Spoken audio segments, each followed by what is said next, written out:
Você já imaginou quanto tempo demoraria para você conquistar todos os seus sonhos? Comprar aquele carro que você sempre quis, fazer aquela viagem que você sempre sonhou em fazer, viver uma vida igual a um filme de Hollywood. Se você já imaginou tudo isso, eu tenho uma ótima notícia para você. Você pode viver tudo isso em muito menos tempo do que você imagina. Então clique aqui no botão abaixo e garanta que você vai mudar a sua história.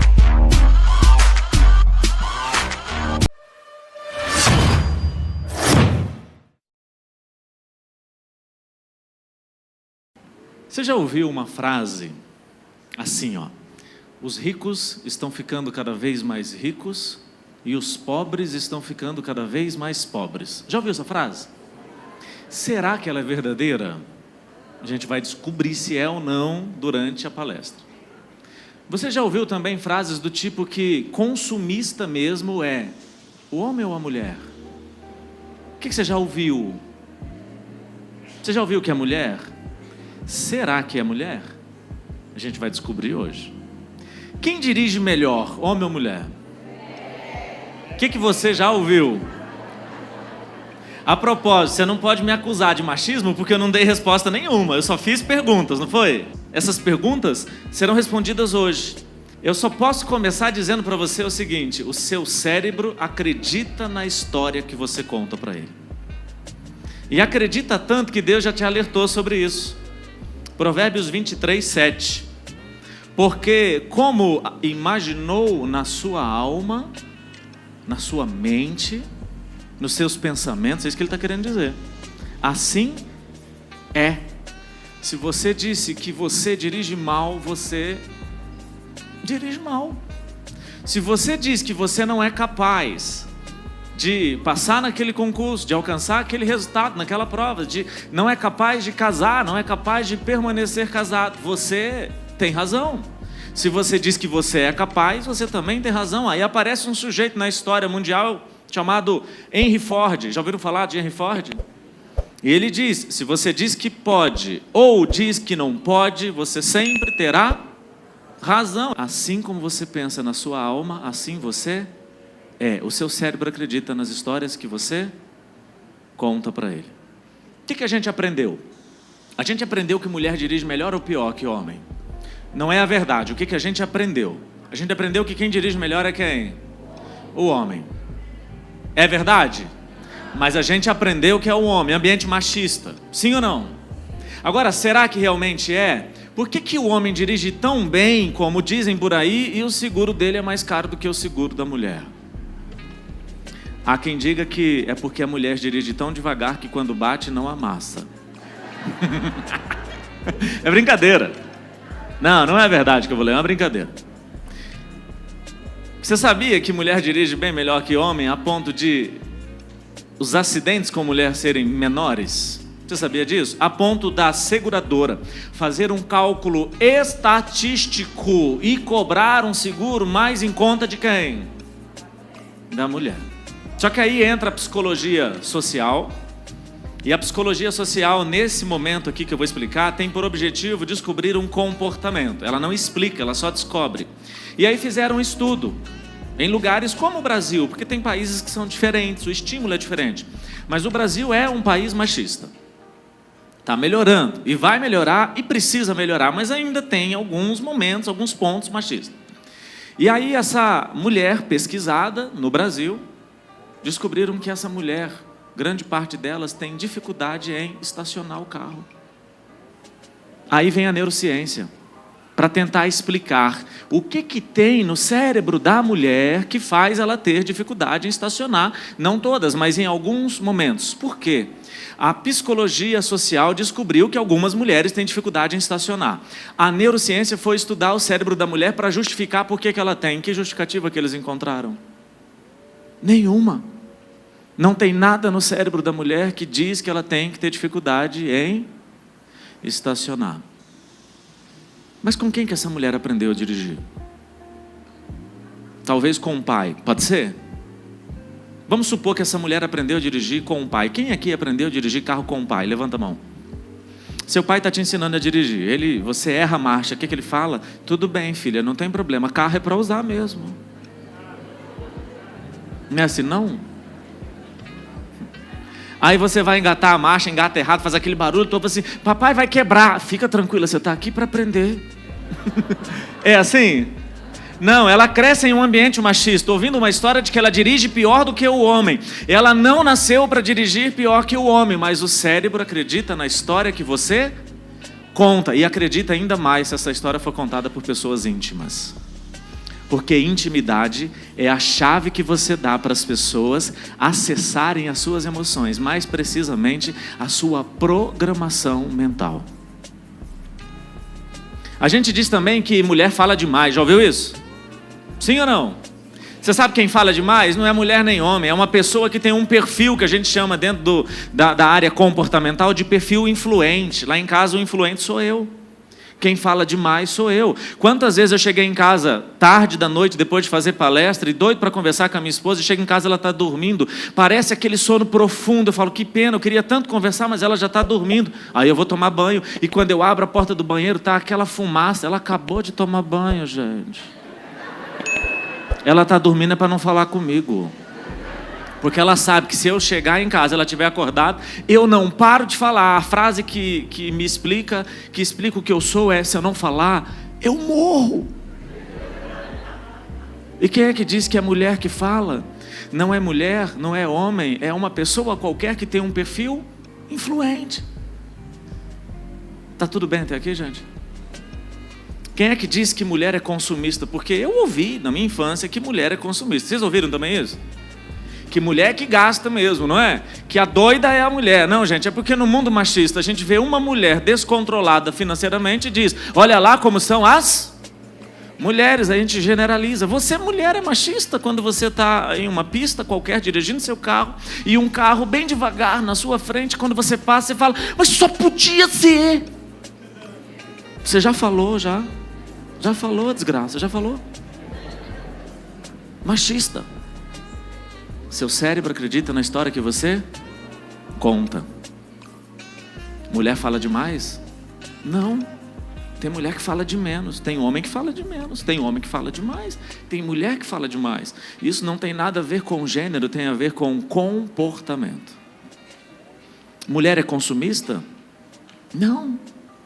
Mas existem mulheres consumistas? Existem homens consumistas. De cada 10 casais com problemas financeiros que eu já atendi, de cada 10, 7 problemas são de homens desequilibrados financeiramente. 7. Isso não está escrito em lugar nenhum. Eu atendi gente assim. Então tem alguma coisa errada. Mas independente de ser a história que foi contada, ser uma história verdadeira ou mentirosa, eu disse para você que o cérebro acredita. Independente de ser verdade ou não, porque o nosso cérebro, ele não tem a capacidade de discernir entre verdade e mentira, a não ser que a gente conheça a verdade. Mulher é multitarefas? Sim ou não? Você deve ter aprendido que sim. E se você, mulher, aprendeu que você é multitarefas, você exige de você multiresultados, e está pesado ser a mulher que você quer ser. E se você acredita que é multitarefas e se cobra multiresultados, a sociedade também diz, e aí, não vai ser mãe, não vai ser servidora, não vai ser funcionária, não vai ser vizinha, não vai ser amiga, não vai ser mãe, você não está sendo tudo que você deveria ser. E aí você quer ser a pessoa que você é incapaz de ser. Você quer ser perfeita. Tem coisa errada na história. Só que o cérebro acreditou, porque assim como você pensa na sua alma, assim você é. Será que os pobres estão cada vez mais pobres e os ricos cada vez mais ricos? Será que essa pergunta ela é verdadeira? Essa frase é verdadeira? Parábola dos talentos. Posso, gente? Parábola dos talentos, Mateus 25, 14. Porque isto é também como o homem que partindo para fora da terra chamou os seus servos e entregou-lhes os seus bens. É uma pessoa que chamou os funcionários e disse, toma aqui os meus bens.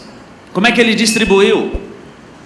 E entregou os seus bens, e a um deles ele deu 5 talentos, a outro ele deu 2, e a um outro ele deu 1, cada um segundo a sua capacidade. O que era pobre recebeu a quantia de Pobre, o que era rico, recebeu a quantia de rico. E eu não estou falando de rico e pobre de dinheiro, e muito menos de espírito. Eu estou falando de capacidade, de potencial, de habilidades emocionais. Você recebe o talento de acordo com a habilidade emocional que você tem para administrar. Se você tem muitas habilidades emocionais, você é rico. Se você tem poucas habilidades emocionais, você é pobre. E quando você é pobre emocionalmente, cada dia que passa você fica mais pobre. E esse que recebeu menos foi o que foi chamado a atenção, que foi o mais miserável de todos. Depois você continua lendo, você vê. Mulher é multitarefas, sim ou não? Márcio, mas a minha mãe disse que era. Quem era sua mãe? PhD em psicologia pela Universidade de Harvard. Pesquisadora, científica. Ela disse assim: filha, você é mulher, você é capaz de fazer várias coisas ao mesmo tempo. Filho, você é homem, você é capaz de fazer mais ou menos meia coisa por vez. O homem acreditou, é por isso que eu chego lá nos meus atendimentos e tem mulheres reclamando do marido: mas se não falar, ele não faz, ele é tão devagar. Se o mundo dependesse dele para sobreviver, a gente já estava em extinção, tinha acabado, mas porque ele acreditou que ele não é capaz de fazer. E a mulher desesperada querendo salvar o mundo ao mesmo tempo, achando que pode fazer tudo. Tudo porque mamãe viu dentro de casa algo e fez uma conclusão. E contou para você uma história. O que mamãe viu? Mamãe viu uma mulher executando as tarefas domésticas. E viu aquela mulher que acendeu o fogo e deixou o leite esquentar. Enquanto o leite esquentava, ela foi fritar o alho para fazer o arroz. Enquanto o alho estava fritando, ela foi vestir os meninos para ir para a escola. Enquanto ela vestia os meninos para ir para a escola, tocou o telefone e ela atendeu. E ao mesmo tempo que ela estava atendendo, ela voltou e viu que o leite ia derramar e ela desligou. O alho estava fritando, ela botou arroz, água e deixou ferver. Terminou de vestir os meninos, despediu da pessoa e terminou o arroz. Mamãe viu isso, uma mulher fazendo, ela foi analisar agora como é que o homem faz. E o homem foi fazer exatamente as mesmas tarefas. E agora esse homem ligou o leite, deixou esquentando e ficou olhando para ele. E olhou, e olhou, e olhou. E aí a mulher dele disse: mas você não vai vestir os meninos? Menino do quê? Puf, derramou o leite, gente. Tirou o foco. Mamãe viu isso acontecer e disse: mulher, você é capaz de fazer várias coisas, cientificamente comprovado. Você não é multitarefas. Se você fosse multitarefas, você jamais teria problema de concentração, porque você seria capaz de estar concentrado no que eu estou falando e assistindo o YouTube em qualquer outro lugar do mundo, fazendo qualquer outra coisa. Como você não é capaz de fazer várias coisas ao mesmo tempo, você precisa focar sempre em uma. Essa mulher que fez o leite, o arroz, e vestiu as crianças e falou no telefone, ela fez as 4 coisas instantaneamente, no mesmo momento? Não, gente, ela deixou o leite ali, foi fazer o quê? O arroz. É porque o homem é diferente da mulher em um aspecto. O homem, ele gosta de acompanhar as tarefas. Ele vai para o micro-ondas, ele deixa o negócio lá e fica assim. É ou não é? Ele gosta de acompanhar, ele é dedicado. É só isso, ele está ali. Mulher não, ela fala 30 segundos, já foi buscar o Todd. Enquanto o leite esquenta, buscou o Todd, já trocou a fralda, já fez tudo.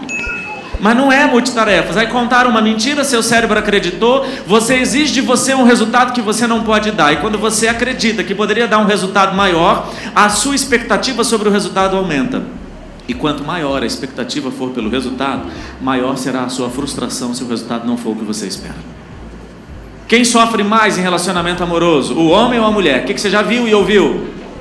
A mulher. Então vamos tentar justificar espiritualmente? Deus fez a mulher para sofrer. Verdade ou mentira? Mentira! Deus não fez isso. Deus não faz acepção de pessoas. Ele não fez você para sofrer e aquele para ter sucesso. Só que essa menina cresceu dentro de casa brincando com que tipo de brinquedo? Boneca, que mais? Casinha, ferrinho de passar, fogãozinho. Sim ou não? Vassourinha. Ela aprendeu a cuidar do quê?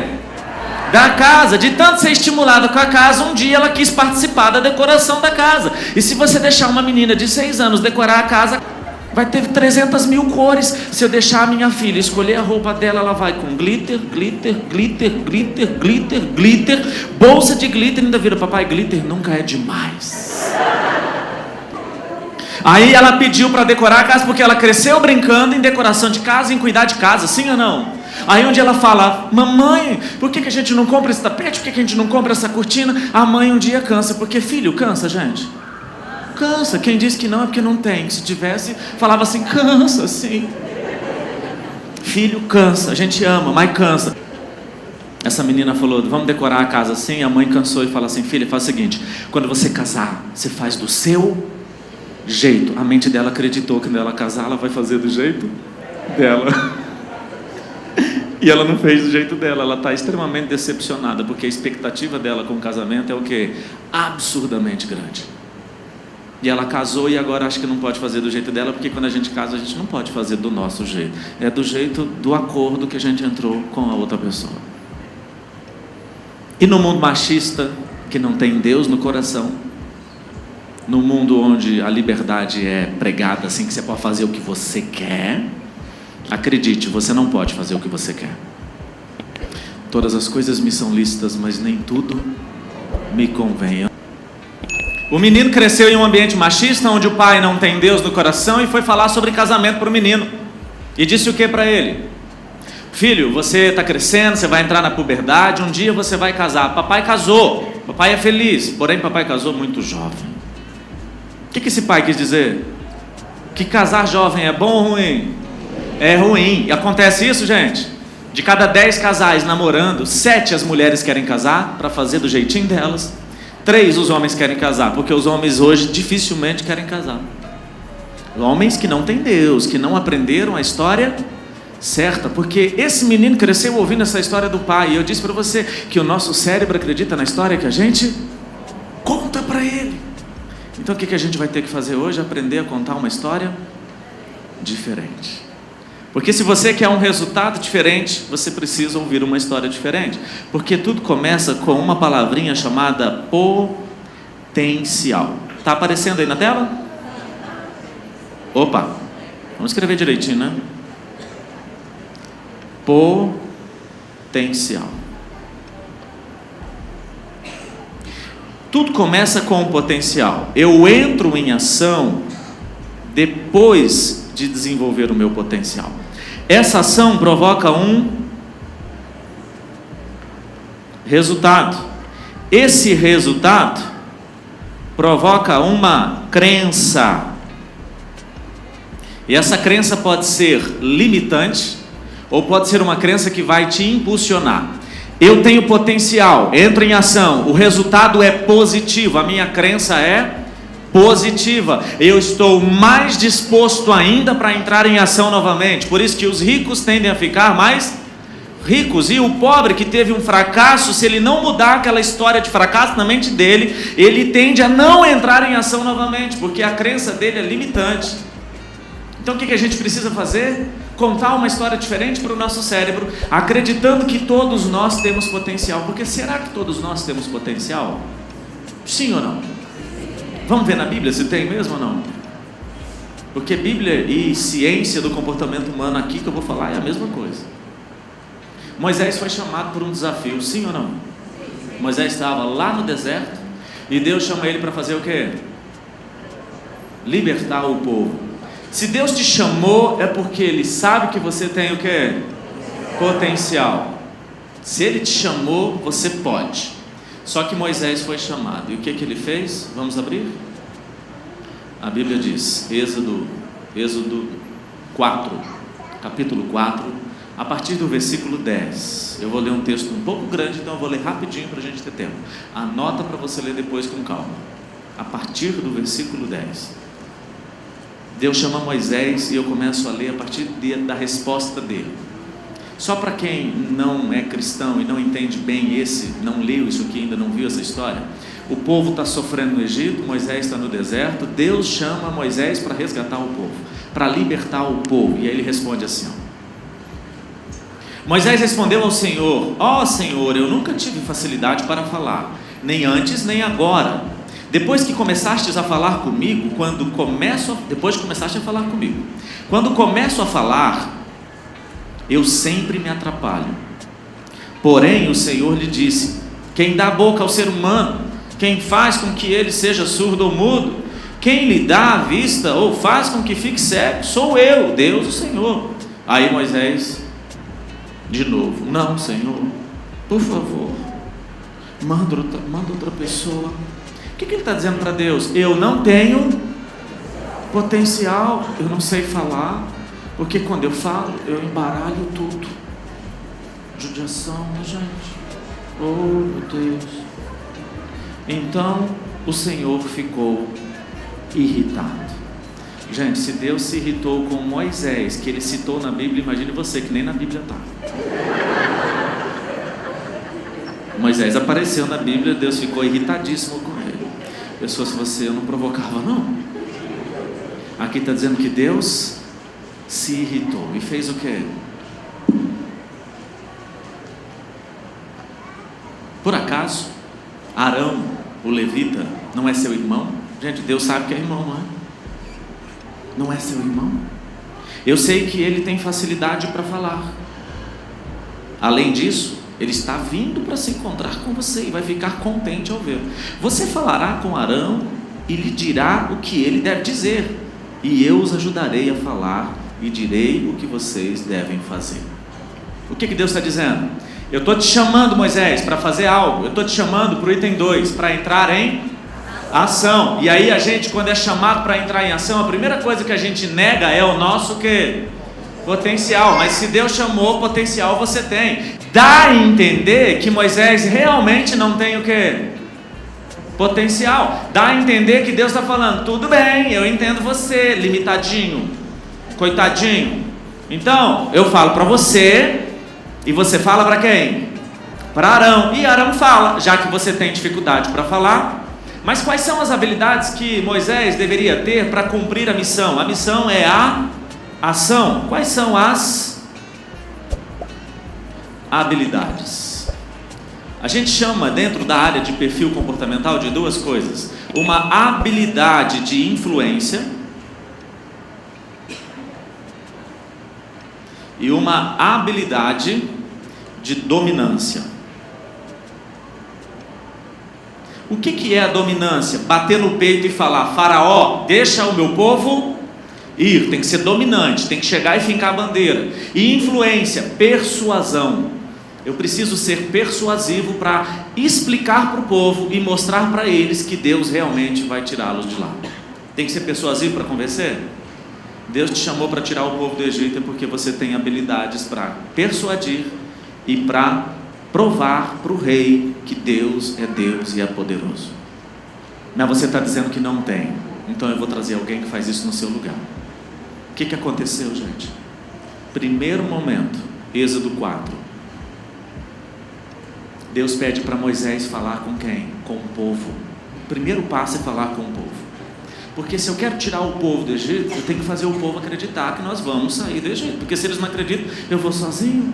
E sozinho não era o projeto de Deus. O que acontece? Êxodo 4. Arão fala com os líderes. Depois você lê Êxodo 4. Versículo número 30. Quem é que fala, gente, com os líderes? Arão. Nossa, Deus tinha razão, Moisés não tinha habilidade, né? Ó, Deus chama Moisés, Moisés diz que não pode, Deus fala, então usa Arão, eu falo para você e você fala para Arão, e Arão, que tem a habilidade de falar, vai falar. Em um primeiro momento que eles entram em ação para tirar o povo de lá, o que acontece? Quem fala mesmo é Arão. Parece que realmente Moisés não tem o que? Habilidade, mas eu disse que se Deus te chamou é porque você tem potencial. Segundo momento, Êxodo 5, versículo de 1 a 3. Moisés e Arão falam com Faraó. Está lá escrito, gente, não dá tempo de ficar lendo, você vai anotar e vai ler. Nesse segundo momento, Arão já não fala mais sozinho. Quem é que fala? Arão e Moisés. Moisés já está acreditando que pode o quê? Falar. Terceiro momento, Êxodo 3. Deus pede para Moisés falar e para Arão estender a vara sobre o rio. No quarto momento, o rei manda chamar, gente, Moisés e Arão. E aí eu vou ler para você o que acontece no quarto momento. Êxodo 8, a partir do versículo 8. Então o rei mandou chamar Moisés e Arão e lhes disse: peçam ao Senhor Deus que livre a mim e o meu povo dessas rãs, e eu deixarei que o seu povo vá. e ofereça sacrifício a ele. Moisés respondeu. Quem respondeu? Me ajuda, gente, quem respondeu? Moisés. Mas ele não embaralha tudo? Não. Moisés respondeu. E o que ele disse? Deixa comigo, eu vou orar, vou falar com Deus. Moisés está falando, gente. Agora daqui para frente Arão não fala mais nada. O que eu estou querendo dizer para você? Existe algo que você tem que fazer, tem que ser feito por você. Mas se você não acredita que você tem potencial para fazer, é porque você acreditou em uma história que não é verdadeira. E enquanto essa é a única história que você ouviu, o seu cérebro acha que ela é verdadeira. E aí a gente precisa contar uma outra história. E como é construída essa outra história? A partir das experiências que a gente vive. Como é que você ensina o seu filho? Você acabou de limpar a casa,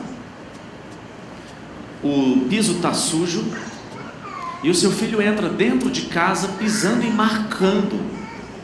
Ele pode fazer aquilo? Não pode, não é legal, mas como é que você fala para ele? Normal você dizer o quê? Não suja o chão, não pisa no chão. Você diz para ele o que ele não pode fazer, mas dentro dele há uma confusão, porque ele não sabe o que ele tem que fazer. Que tal, ao invés de você dizer não pisa no chão molhado, que tal você falar para ele: para, aonde você está? Fica paradinho que eu vou buscar um pano para limpar a sola do seu tênis, para não sujar mais o chão. Ele já entendeu o que ele tem que fazer. Amanhã, antes dele entrar em casa, ele fala: mamãe, não tem um pano aí não? Por que, gente? Porque você disse a ele o que ele tem que fazer. Nós crescemos aprendendo o que não deveria ser feito. A história que foi contada não foi a história correta. E se não é a história correta, tira de mim a capacidade de descobrir a minha identidade. E aquele que veio para roubar de você a sua identidade é o mesmo que veio para roubar, matar e destruir. Porque quando ele retira de você a capacidade de você descobrir quem você é, você nunca entra em ação e bota para fora o seu potencial. E quando você não faz o que você nasceu para fazer, o seu resultado não é o que você merecia. E se o seu resultado não é o que você merecia, ele não é bom o quanto você merece, ele é ruim. E se ele é ruim, as suas crenças acumuladas desses resultados ruins são crenças limitantes. E hoje você não acredita em mais nada. E você talvez acredita que tá bom demais sobreviver. E aí todos os meses começa um ciclo de quê? De repetição. Todos os meses caiu o pagamento. No final da tarde, acabou o pagamento. Caiu o ticket. Fala para a pessoa do seu lado: ticket.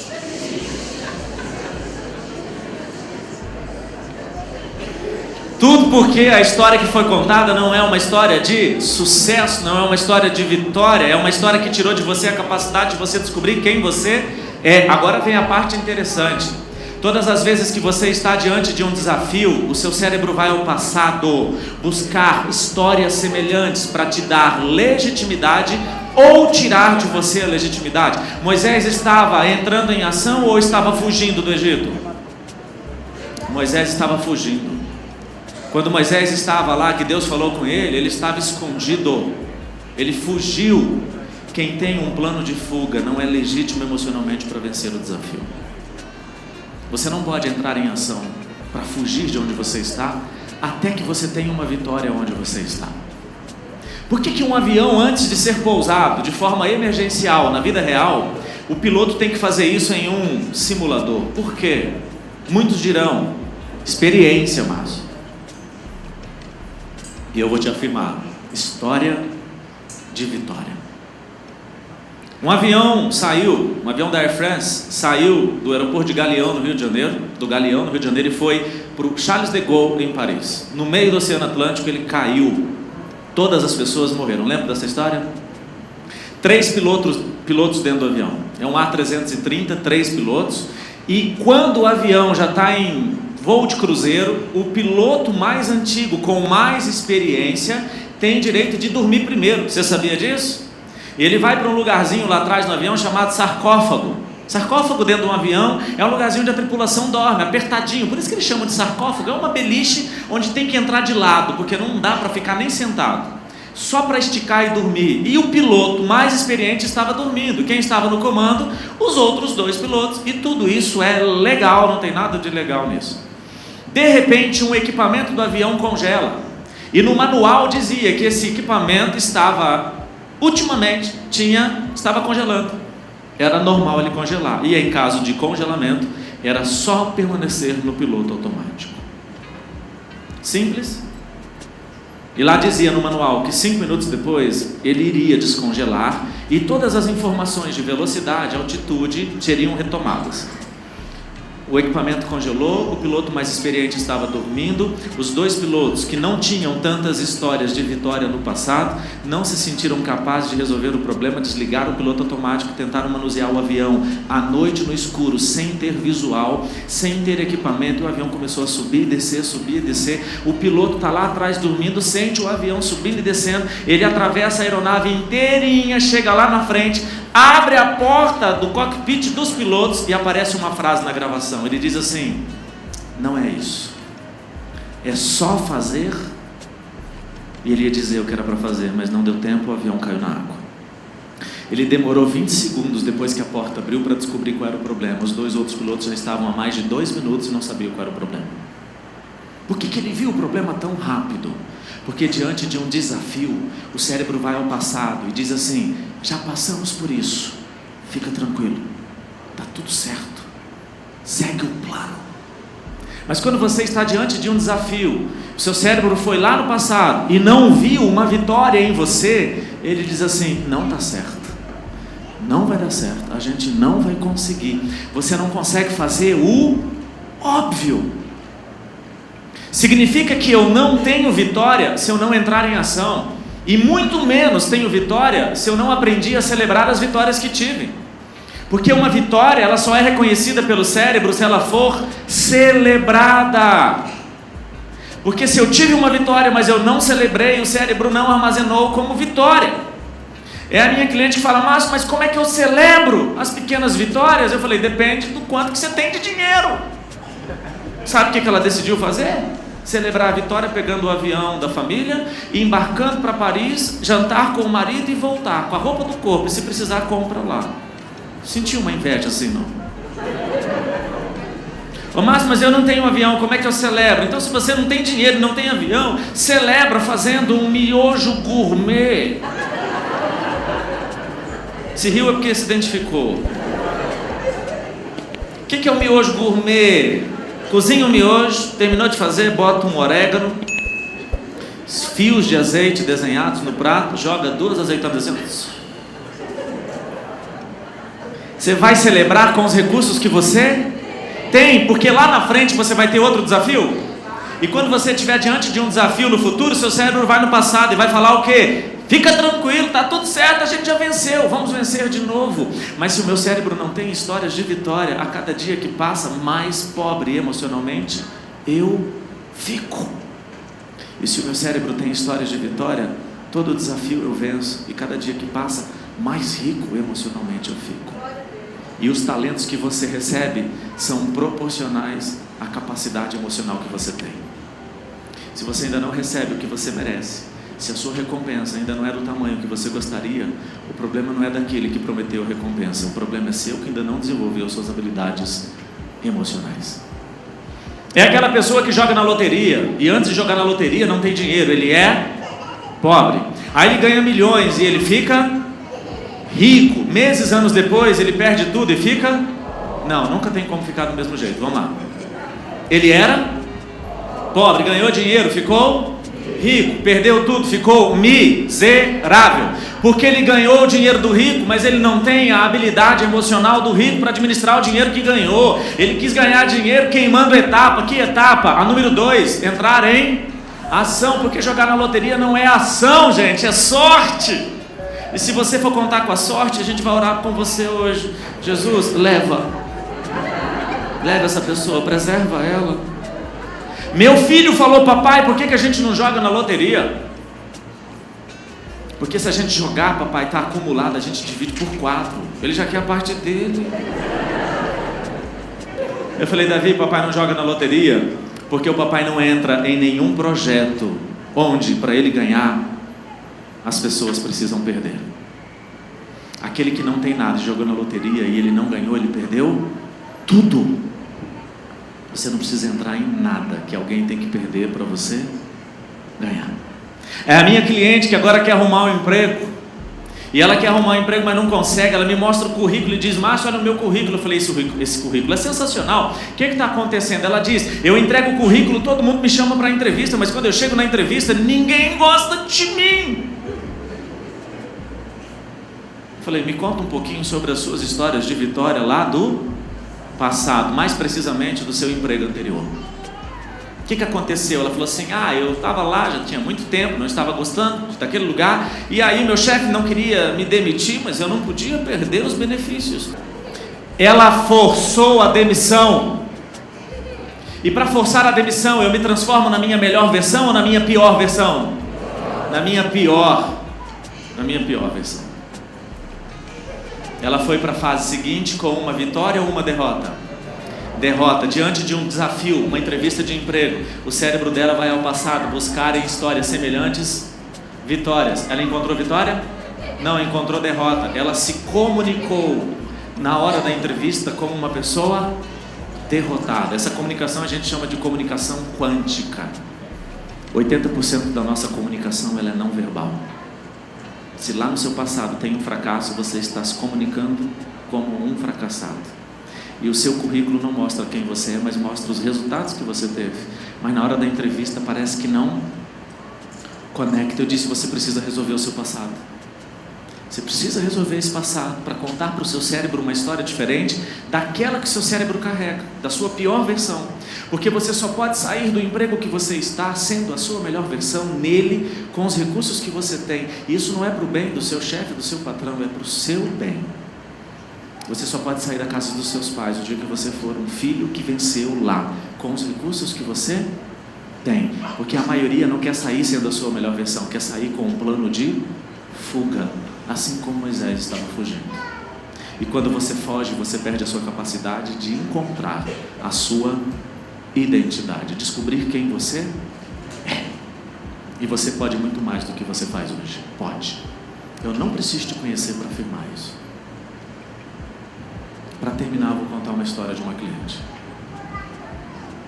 Essa cliente, ela trabalhava 14 horas por dia. Aonde há um excesso, também há uma falta. Se faltou algo no seu passado, hoje no presente, o seu cérebro tenta compensar em excesso em outras áreas. A gente nunca descontou na comida, a gente compensou na comida. A gente nunca descontou nas compras, a gente compensou nas compras. São fugas. Porque se há uma falta e o meu cérebro trabalha com a premissa de encontrar prazer em tudo que ele faz, e se ele não encontrou prazer no âmbito familiar, ele buscou compensar no âmbito profissional, no âmbito financeiro, talvez no âmbito espiritual, talvez está em excesso. E você não nasceu para estar em excesso em nada, você nasceu para estar em equilíbrio. Essa cliente diz, Márcio, mas eu trabalho 14 horas por dia, mas eu gosto. Eu falei assim, eu sei que você gosta, mas você é casada, você tem filhos, você é filha também. Você tem amigos, você tem vizinhos, você tem Deus, você precisa de distribuir melhor o seu tempo. Mas eu gosto muito do que faço. E eu falei com ela, tem alguma coisa em você que a gente precisa descobrir, eu não sei o que é. Mas você está trabalhando demais. Nós vamos fazer o seguinte, que horas que as pessoas entram no seu trabalho? Ela falou assim, normalmente às 9. E você? Às 9. Que horas que você sai? Eu saio às 20, 21, 22, 23. Ah, legal. Me conta uma coisa. As pessoas normalmente saem que horas? 18. Então eu preciso que você feche seus olhos. E eu falei isso para ela. Você vai se imaginar agora saindo às 18, junto com todo mundo. Eu só quero que você imagine. Começa a me contar o passo a passo que você vai ter que cumprir para chegar em casa, saindo do trabalho às 18 horas. E ela falou assim, ok. Fechou os olhos e falou assim, estou descendo o elevador. Cheguei na garagem. Peguei meu carro. Peguei a rodovia, a pista, a rua. Estou chegando em casa. Estacionei na garagem. Estou diante do elevador. Sim, e agora? Não consigo apertar o botão do elevador. Então, imagina que eu estou apertando para você. Subimos. Cheguei no meu andar. Sim, e agora? Não consigo sair do elevador. E aí, com tanto esforço, ela saiu do elevador. Aonde, gente? Na imaginação. Agora, o que você tem que fazer? Eu tenho que abrir a porta de casa, para entrar em casa. E aí eu digo, pode abrir. Ela, não consigo. Pode abrir. Não, não dá. E ela começou a fazer expressões de medo, de medo, de medo. Eu interrompi aquele ensaio mental, aquela projeção, aquela imaginação, e disse assim: você tem medo de encontrar o quê do lado de lá da porta? E ela, chorando, disse assim: eu tenho certeza que se eu abrir essa porta agora, está muito cedo, os meus filhos ainda estão acordados, eles estão brincando, e eles vão pedir para eu brincar com eles, e eu não consigo brincar com eles. E eu descobri agora que eu trabalho até tarde para chegar todos os dias em casa e não ter que brincar com os meus filhos. Qual é o excesso? Trabalhar demais. Qual é a falta? Relacionamento com os filhos. Só está faltando uma pergunta agora. Quando é, lá no passado, que você rejeitou os seus filhos? Que você não desejou eles? Que você tentou matar eles? Quando foi? E ela disse: eu esmurrei a minha barriga desde o dia em que eu descobri que estava grávida até o 3º mês. Quando ela vai para casa, gente, o cérebro dela diz: vamos para casa, qual é o desafio? Educar, brincar com quem? Com os filhos. O cérebro vai lá no passado e busca uma experiência com os filhos. E qual é a experiência? De vitória ou de derrota? De derrota. E quando a história é de derrota, a gente dá voz para aquele que nos acusa, o que nós chamamos de acusador. E a voz do acusador só tem poder sobre você enquanto ainda existir dor do seu passado, porque o acusador acusa você de uma dor. Mas a boa notícia é que a matemática de Deus é diferente da do diabo. Enquanto o diabo soma, Deus faz cálculos exponenciais. Aonde abundou o pecado, vai superabundar. Você precisa hoje, de apenas uma escolha certa para anular todas as erradas anteriores.